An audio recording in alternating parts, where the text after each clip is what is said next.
I had my own farm in Michigan for 15 years, fruit and vegetables. Eventually I had 850 acres of fruit and vegetables. One evening, after I got pretty frustrated with growing so many things that fell in the ground, the Lord spoke to me right up there in an audible voice. Said, "Larry, you're wasting your life. Go where people need food, teach them how to grow it, take my gospel with you, go." Wound up in Africa for 33 years as missionaries, but the last 10 years we were in the Congo, and that's where we saw the need for something to get the people up out of the dirt.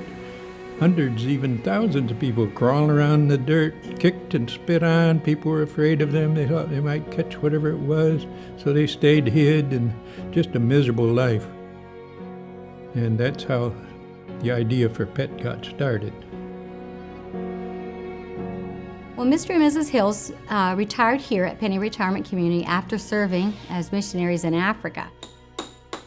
We had the land, and we had a space to build the building so they could build the carts, and that's how the relationship started.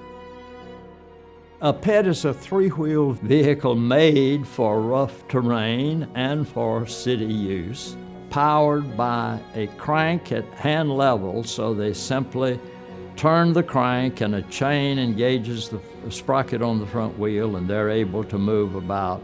It has a wooden box on it that gives them an opportunity to carry cargo. They can haul 5-gallon cans of water or farm products or other things. That's important to them. Helping people escape the prison of immobility, to me, is a strong appeal, giving them that ability to get around, to go, to see, and to be involved gainfully in the world. I don't know whether Larry told you the first story I ever heard from him.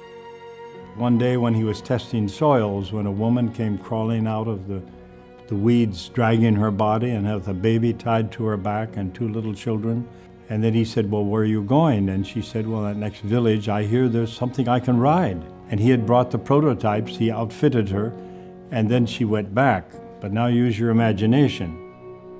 She left that morning, banking her life on getting something, and in the evening she comes back riding her little vehicle, and she has a little baby in front and 2 little children standing in the cargo part in the back, and she rides into the village with dignity. She looks at you eye to eye like we do now.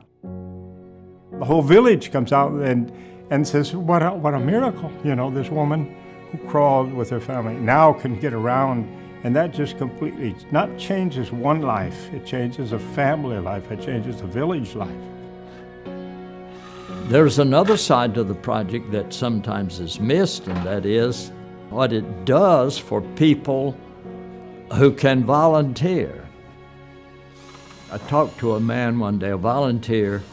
He said to me, "I'm 90 years old, and if I didn't have this work to do, I wouldn't have any reason to live. This gives me something to do that allows me to count for something really worthwhile."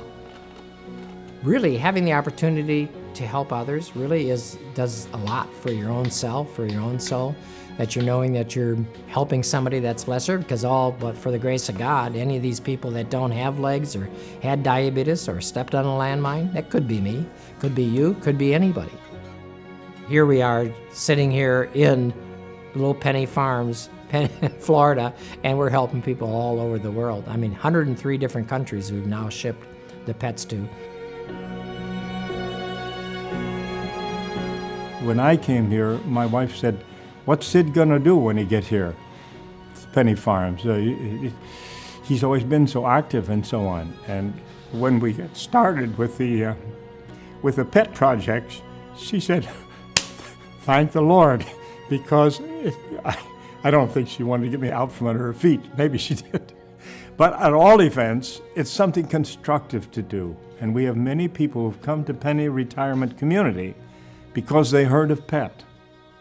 I know of 6, 8, 10 who have come just for that, or as one of the major reasons why they came, because they're looking for something good to do.